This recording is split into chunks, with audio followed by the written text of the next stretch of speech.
Hola y muy buenas a todos, amigos, amigas, suscriptores y gente youtubera, ¿cómo se la están pasando en este viernes social? Espero que bien, pues porque ya saben es inicio de fin de semana, y por qué no darle a este viernes un poco de miedo con un capítulo de esta su serie de historias de terror, así que espero estén cómodos porque corre vídeo.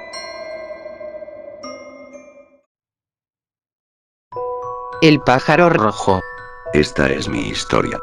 Mi pequeña familia, constituida por mis padres y yo, sufrimos una pérdida muy grande.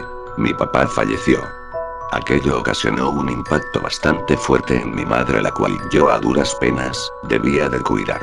Se encontraba alterada desde aquel incidente y todo el día permanecía en silencio. Lo único que animaba un poco mi hogar era la música variada que yo solía poner. Aquí es donde empieza esta horrorosa anécdota que a duras penas puedo narrar. Hubo un tiempo en el cual un pájaro realmente necio tocaba a la ventana de mi habitación desde el amanecer hasta unas pocas horas después de este.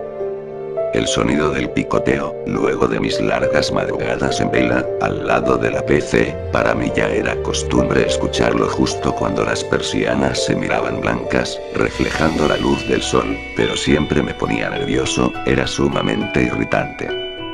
Muy entretenido leyendo al lado de mi pequeña lámpara, un ruido detuvo momentáneamente mi corazón, el mismo tedioso sonido antes del alba. Ese agobiante picoteo en el vidrio que parecía ser interminable. Supuse que era ese maldito pájaro de nuevo, desquiciado tal vez por darse contra el cristal tantas veces, así que no le di demasiada importancia. El picoteo del ave no se detenía, me estaba hartando, seriamente me estaba enloqueciendo. Aunado a esto, la PC se congeló de pronto, lo cual aumentó mi histeria y la lamparilla tintineó un par de ocasiones, hizo cortocircuito y se apagó, dejándome a oscuras apenas pudiendo vislumbrar algo con la luz del monitor.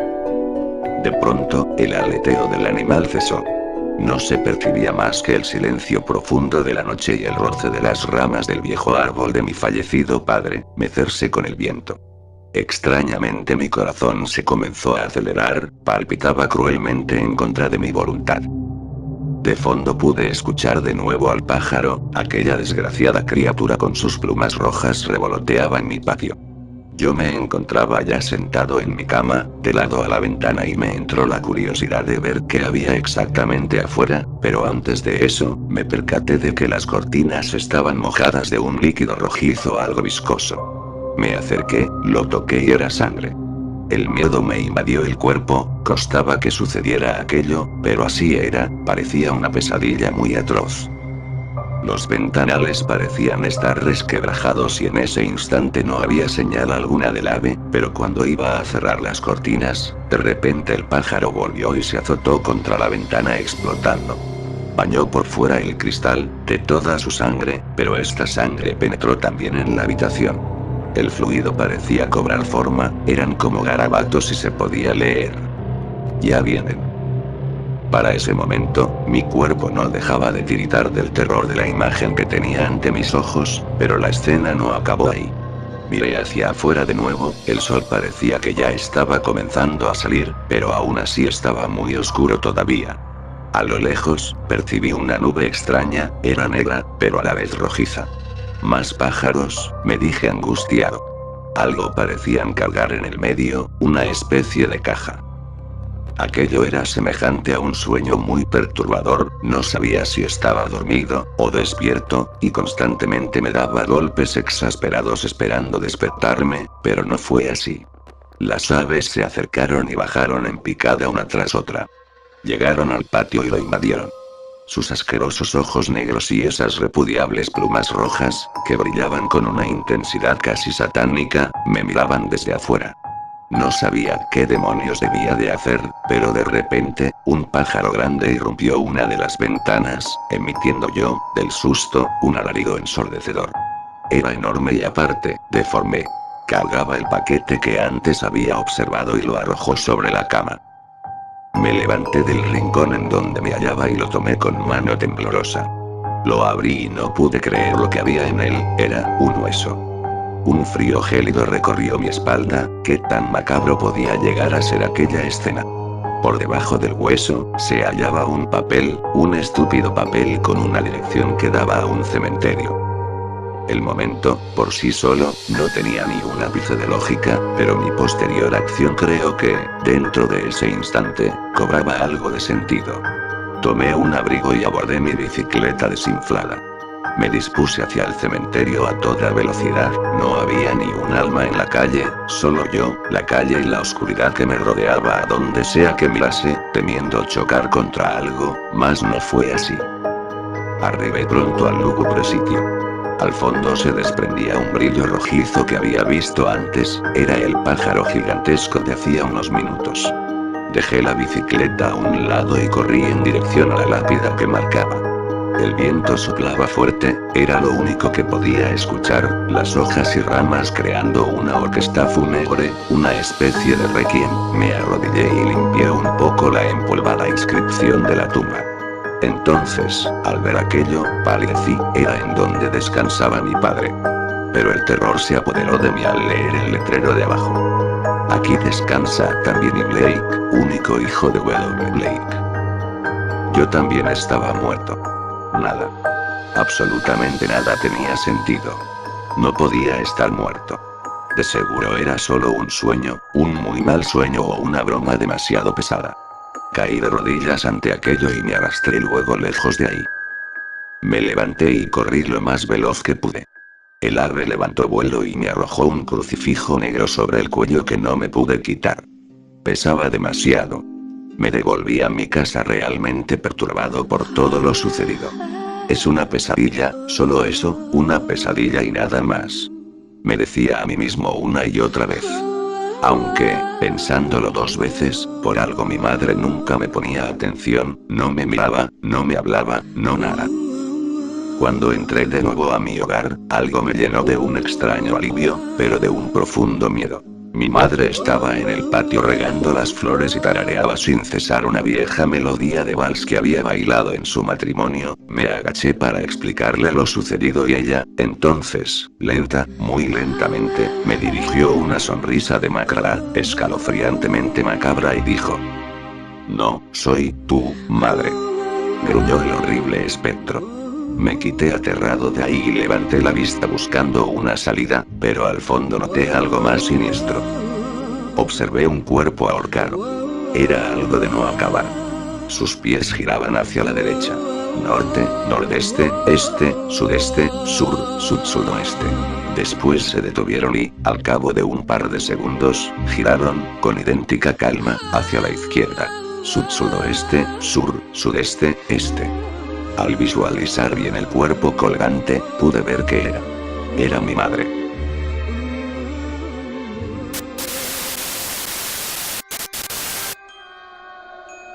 El pasillo de mi casa. Lo hago como siempre. Llego a mi escritorio, enciendo el ordenador y me meto en internet. Típico de alguien de mi edad, ¿verdad? Otra vez. Llego a mi escritorio, enciendo el ordenador y me meto en internet y paso horas y horas, días y días. No me preocupo por las notas que saqué, yo no soy así, yo no me preocupo por este tipo de cosas, a mí me preocupa otro tipo de cosas, como el pasillo. El típico miedo infantil, el fondo del pasillo. Recuerdo cuando era más pequeñito, pasaba horas enteras sin salir de la habitación de la sobrina de mi tía. Ella tenía cientos de juguetes, y a mí me gustaba jugar con cada uno de ellos e inventarme historias fantásticas. Me lo pasaba genial, pero la cosa cambiaba cuando llegaba la noche y con ella, la hora de dormir. Venía a aquella casa porque mis padres no podían cuidar de mí por culpa del horario del trabajo, así que vivía prácticamente con mi tía, una señora joven y cariñosa que cuidaba de mí. Por desgracia para mí, ella también tenía cosas que hacer por las noches, aunque nunca se lo contara a mis padres. Yo nunca se lo contaba. ¿Para qué? Me lo pasaba bien allí, tenía juguetes, un jardín enorme, muchas habitaciones y a veces mi tía me hacía galletas. Así que por las noches me quedaba totalmente solo.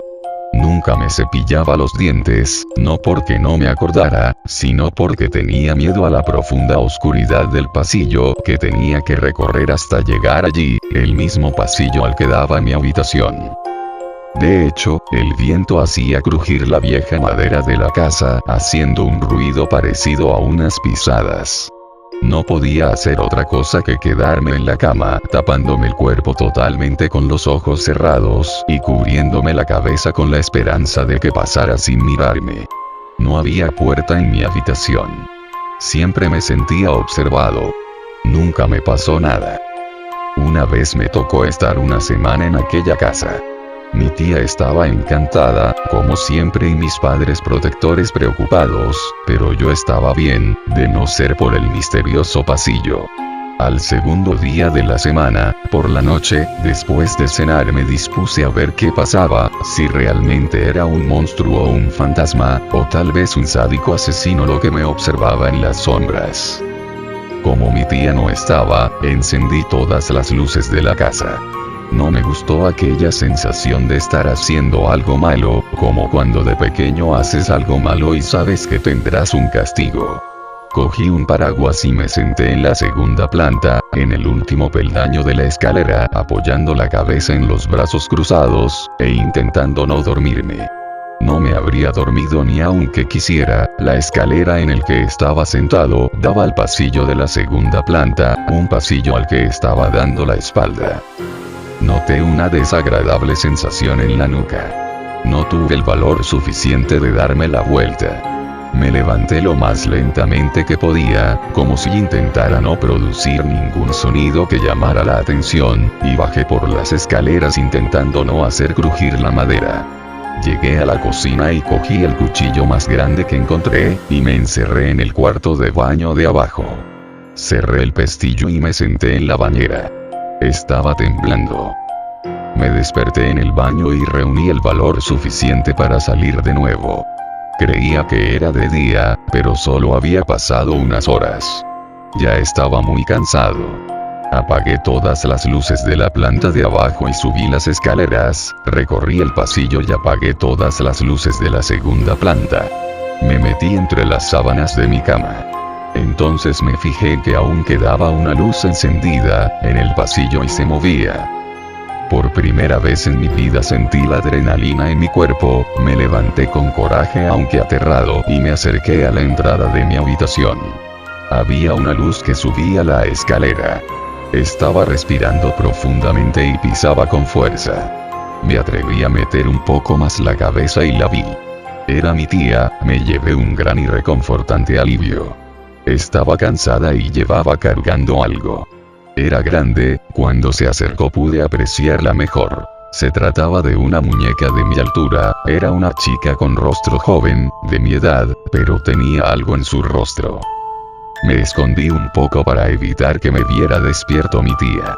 Ella odiaba que estuviera despierto por las noches. Una vez me pilló cuando estuve jugando con la Game Boy, cuando me lo traía para evitar pensar en el pasillo. Ella llegó temprano y me pilló. Las consecuencias. La petición de mis padres para confiscarme mi consola. Esta vez es diferente, era lo más tarde que había estado despierto nunca, y ella estaba allí con una muñeca con la cara de aspecto podrido. Llegó hasta el final del pasillo y cogió una cuerda del techo del que no me había fijado en toda mi vida y abrió una trampilla al desván. Subió acariciando la muñeca y oliendo su cabello. A los pocos minutos bajó y se fue por donde había venido. Entonces se me ocurrió la idea más estúpida que tuve en mi vida, algo que ya os podéis imaginar. Tengo miedo al pasillo y no al desván, soy todo un caso, ¿verdad? Cuando estuve seguro que no estaría cerca mi tía, salí al pasillo y di varios saltitos para intentar alcanzar la cuerda, lo cogí y subí. Allí olía bastante raro, como a dulzón, y sentía el aire espeso, cálido y lleno de polvo. Me pegué a la pared para no chocarme con nada e intentar encontrar el interruptor. Tiré algo pesado, encontré el interruptor y lo pulsé. Vi lo que había tirado. Era otro muñeco. El desván estaba lleno de muñecos de diferentes edades, chicos y chicas de varias razas, desparramados por todo el suelo, y a veces despedazados. Eran muñecos feos, vestidos con ropa sucia pero de la moda actual, como unos niños normales y corrientes de mi edad, de los que había en mi barrio. En el fondo estaba la muñeca que mi tía había subido. Era una niña un poco más alta que yo, delgada, de tez pálida, ojos azules, pelo castaño rizado con tonos rubios con una diadema en el pelo. Llevaba puesto un vestido negro con mallas y un par de zapatillas a juego. Estaba en casi perfectas condiciones, pero no con mejor olor a dulzón que los demás y con el pelo despeinado pero bonito. Un crujido en el pasillo me hizo dar un vuelco al corazón. Me escondí rápidamente entre piezas de muñecos y ropa sucia justo antes de escuchar a mi tía entrar en el desván. Subió con dificultad, tenía la cara roja y de aspecto cabreado. Estaba borracha. Gritó varias veces, preguntando por un intruso. Aquella mujer se acercó a la muñeca del fondo, al lado de mi escondite y le pegó un bofetón. Le soltó otra bofetada, y luego otra y otra, desfigurando cada vez más la cara de la muñeca. Entonces hizo algo que me perturbó aún más. Le lamió la cara, de arriba a abajo y le metió mano bajo el vestido. Me quedé mirando aterrado. ¿Qué hacía? ¿Quién eran todos aquellos muñecos? Entonces sentí aquel hedor, podrido, aquella mujer había echado algo para poder esconder aquel olor. Cerré los ojos intentando escapar de aquel lugar. Cuando se fue cerró la trampilla dejándome encerrado. Empecé a estar nervioso y a sentirme atrapado, un miedo como la claustrofobia. Me levanté en la oscuridad pidiendo a Dios no tocar ni un solo cuerpo en la oscuridad, pero era imposible, cada 2 pasos rozaba un muñeco y las telas de la ropa que había en el suelo hacía tropezarme haciéndome caer. Sentía pánico y la frente me sudaba. Una mano en el suelo me hizo caer chocándome contra un muñeco. Me levanté apoyándome en él y me di cuenta de que su cara estaba mojada. Era la muñeca de la que había abusado mi tía. No aguantó mi peso y le rompí el cuello al apoyarme en su cabeza. El hedor que vino a continuación casi me ahoga. Era asqueroso. Me levanté enseguida y me di contra la pared. Detrás mí había una puerta que no había visto antes, por suerte no estaba cerrada. Era una zona del desván más grande que la otra. Había una gran ventana que lo iluminaba todo. Todo en aquella habitación era desconocido para mí. Había una especie de máquina llena de mangueras, tubos y bidones de aspecto antiguo con el metal corroído. Había algo colgando en el centro de aquel chisme. Era otro muñeco, al parecer la máquina lo que hacía era recubrirlo con algo. Cuando me acerqué a él me di cuenta de que era un niño de verdad, un niño muerto de verdad, sin ojos, con la boca cocida. Estaba conmocionado. En aquel desván también había una trampilla pero con cierre por dentro. Me fui de allí. Los días siguientes pasaron realmente largos para mí. Tenía miedo, era natural, miedo a que mi tía supiera que yo sabía lo de los muñecos de su desván. Temía que algún día, en el fondo del pasillo apareciera una luz de su linterna, con unas tijeras para cortarme la lengua, con una cuchara para arrancarme los ojos y unas agujas para coserme la boca. No abrí la boca en ningún momento. Simplemente decía sí o no.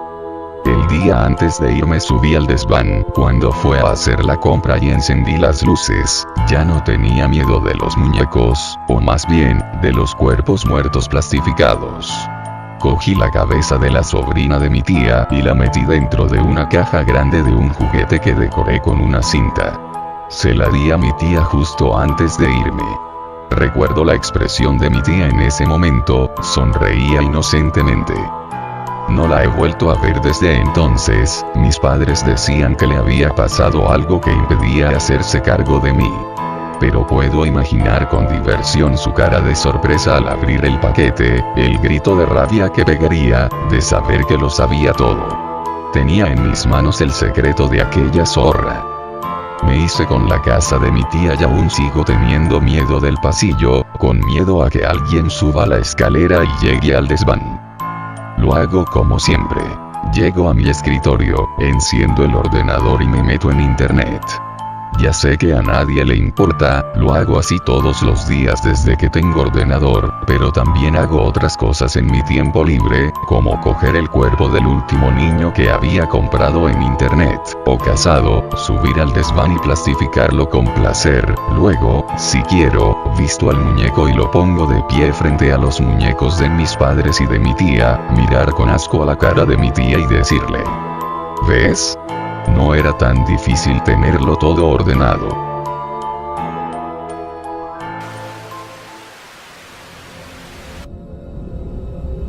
El monstruo de Margat. Esta historia narra la leyenda urbana del monstruo de Margat. Margat queda ubicada en el departamento de Canelones. Son muchas las hipótesis planteadas sobre esta leyenda, realidad o no, ha quedado en las mentes de los habitantes de Canelones y ha sido muchas veces contada. Margat es una pequeña localidad ubicada al noroeste de Canelones, Uruguay, equidistante a 5 kilómetros de la capital del departamento y de la ciudad de Santa Lucía. En otra época fue bastante popular debido a su estación de trenes, y de hecho todo el pueblo nació y creció en torno a la actividad de esta estación. En la actualidad se desarrolla en la zona una versátil actividad comercial que va desde apuestas, hortifrutícolas y criaderos de pollos, hasta una industria de aceite de semilla de zapallo. Por esta razón es en ocasiones visitada por muchos turistas, que llegan desde lejos a conocer tales emprendimientos y a llevarse sus productos. La mayor parte del tiempo, sin embargo, se desarrolla en Margat una vida muy apacible, en la que se mezclan sin alboroto las tradiciones criollas con las de los italianos y españoles. No obstante, el día 18 de octubre de 1993 este silencioso paraje se vio drásticamente conmocionado por un episodio que lo convirtió en el centro de la atención mediática del país. La noche de aquel día, don Guillermo Delgado, un vecino de la zona ya entrado en años a quien se recuerda recio, de pocas palabras y de carácter noble y humilde, dio público un testimonio de un suceso extraordinario que le había tocado vivir. Según dejó saber este señor en sus declaraciones, iba aquella vez cerca de la medianoche, transitando tranquilamente en su caballo, por las cercanías del arroyo Canelón Grande, cuando en determinado momento, justo antes de llegar al puente sobre el arroyo Melgarejo, comenzó a escuchar unos sonidos extraños que provenían de la espesura del monte. Al principio pensó que podía ser el lamento de algún gato perdido que maullaba de hambre, o de miedo en la soledad. No obstante, le bastó prestar un poco más de atención para comenzar a albergar la sospecha de que en realidad se trataba de algo diferente. Más aún, Delgado podría jurar que en el momento que lo sintió por primera vez aquello se parecía a una queja velada y entrecortada, como si se tratara de los sollozos de un pequeño bebé. Preso de un sentimiento de profundo asombro, don Guillermo Delgado detuvo su caballo y luego de bajarse del mismo, lo sujetó contra una de las estacas del alambrado. No podía ver muy bien de dónde procedían los ruidos, pero como era un hombre de campo, y por ende sumamente diestro en el arte de seguir un rastro en la oscuridad, no tuvo inconvenientes en internarse entre los pastizales que bordeaban el camino de tierra, en procura del origen del misterio. Orientándose en la penumbra llegó hasta un montón de matas entre las que se encontraba un envoltorio de trapos sucios, que se movía vagamente. El hallazgo parecía no dejar lugar a dudas. Aquel bulto de color blanco cobijaba a un niño en su más tierna infancia, casi un bebé, que lloraba bajito. Desde lo más recóndito del alma, le sobrevino a Delgado una gran ira ante el pensamiento de que aquel indefenso bebé, con frío y tal vez también enfermo, hubiera sido abandonado allí, en pleno Chircal. Ninguna criatura en su sano juicio, pensó, sería capaz de semejante barbaridad. Y como parecía obvio que una pena muy profunda lo aquejaba, pues el bebé lloraba con insistencia, y él no tenía idea de qué hacer para calmarlo, se dijo que lo mejor sería llevarlo lo más pronto posible ante alguna autoridad que pudiera hacerse cargo. Sin más trámite, y con el corazón todavía estremecido por el descubrimiento, tomó a la criatura en sus brazos, se subió con ella al caballo y comenzó a trotar hacia la localidad de Margat. En el camino, Delgado comenzó a advertir algunas cosas raras. De hecho, ya al levantar al bulto del suelo, le había llamado un poco la atención que el peso del mismo era muy débil y su consistencia demasiado blanda, como si no se tratara exactamente del cuerpo de un niño. Pero lo que más le impresionó, sin duda, fue escuchar que el llanto del bebé comenzó a desaparecer poco a poco, y que dio paso a otro de una naturaleza diferente. No es fácil describirlos con precisión, pero a grandes rasgos el anciano dejó saber que consistían en una suerte de ronquidos de garganta completamente inhumanos, semejantes a los que producen algunas bestias enfurecidas. Al darse cuenta de esto, y aún negándose a aceptar la evidencia que le presentaban sus sentidos, el anciano se dio al impulso instintivo de retirar un poco los trapos para ver el hallazgo con mayor claridad, cosa que hasta entonces no había hecho por temor de exponer al niño a los rigores del frío. Abrió un poco el envoltorio entonces, pero no pudo advertir casi nada, pues aunque la noche estaba coronada por una gran luna llena, en aquel lugar el monte es muy cerrado y las ramas de los árboles no dejaban pasar la luz con facilidad.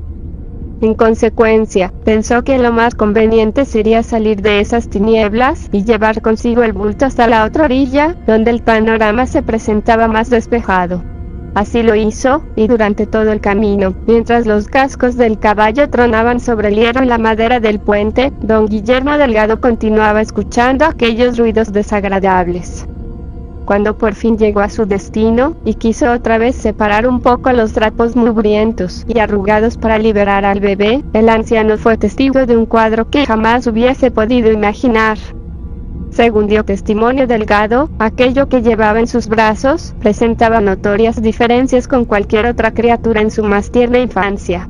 La cabeza, por ejemplo, era demasiado grande para el tamaño del cuerpo, como si el cráneo padeciera algún tipo de malformación.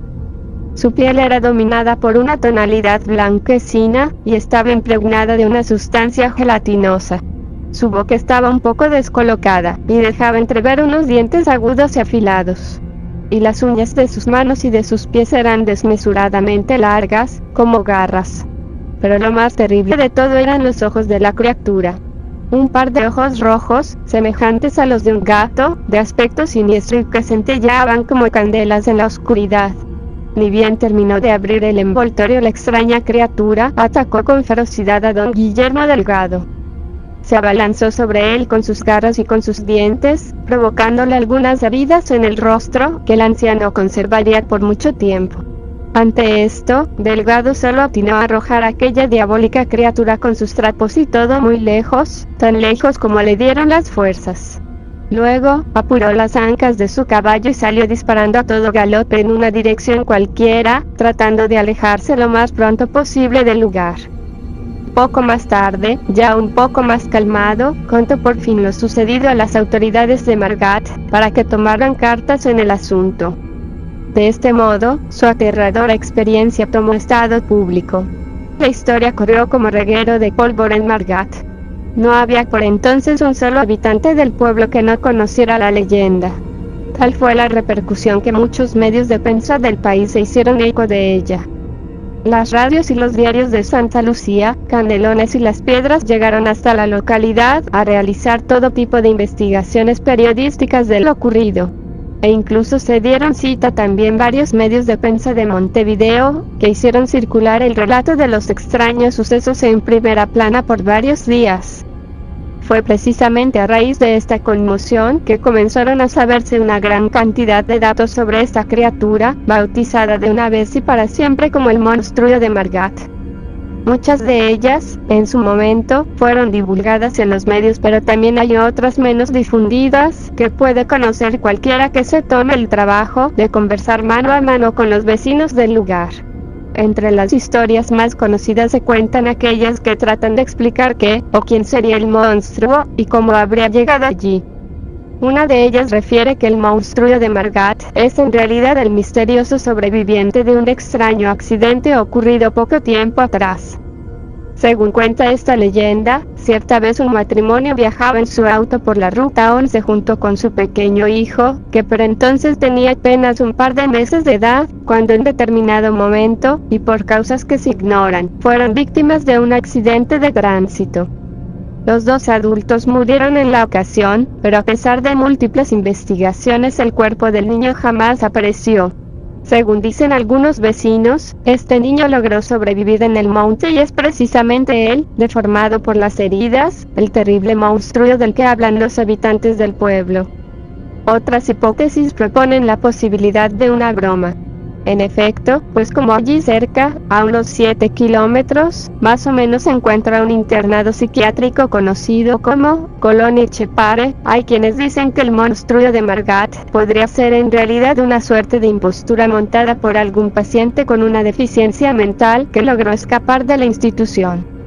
Probablemente este interno escuchó en algún lado la historia del monstruo, y esto lo motivó a dar con el hábito de disfrazarse y esconderse al acecho en la oscuridad del monte a la espera de que pase la gente, y luego los asusta saliéndoles de imprevisto en su camino.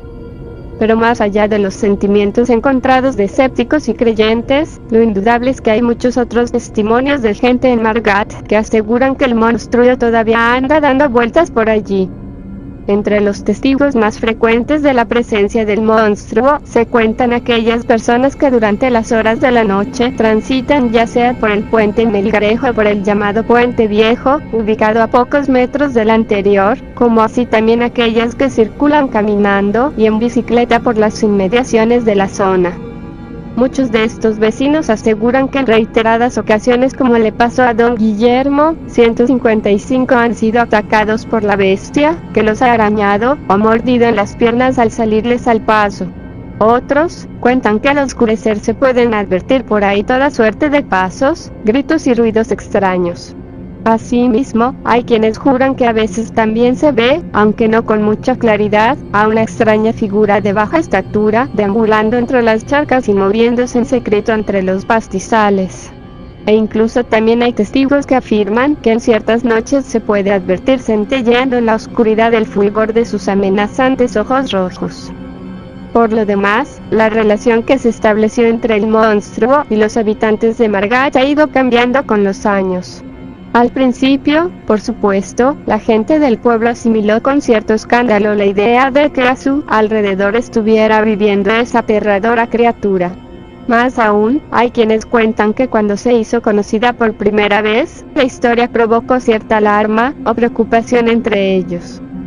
Un buen ejemplo de esto el caso del propio Guillermo Delgado, pues es sabido que aquel encuentro produjo un impacto emocional tan fuerte en el anciano que, desde entonces, este debió ser internado en un geriátrico o en una casa de salud de Canelones, donde ahora vive con más de 80 años.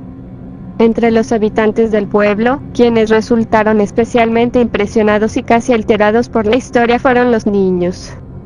Tal fue así que cierta vez, en la escuela pública del lugar, las maestras decidieron utilizar como excusa la leyenda del monstruo para que los niños hicieran algunos dibujos, con el propósito de que se liberaran así de sus miedos. Aquella actividad sirvió para constituir un valioso archivo acerca de la imagen de la bestia que había en el imaginario de la gente de Margat. Estos dibujos todavía se conservan, la televisión los ha mostrado en varias oportunidades, y si uno los mira con atención verá que en todos ellos el monstruo, siempre de aspecto amenazante, se parece bastante a la descripción que aportará don Guillermo. Pero ahora las cosas son muy diferentes. Al margen de lo terrible que podría parecer el tener que acostumbrarse a vivir con la presencia de un monstruo rondando los alrededores, todos en Margat acabaron por aceptar la idea de que un nuevo visitante había llegado a ese pequeño pueblo y que tal vez no se irá jamás. Se ha convertido incluso en una especie de referente para toda la gente de la zona, un atractivo turístico y una marca de identidad. Tal es así que, por ejemplo, en las despedidas de curso de fin de año de las escuelas, se suelen llevar a cabo algunas reconstrucciones de varias de las leyendas que lo involucran.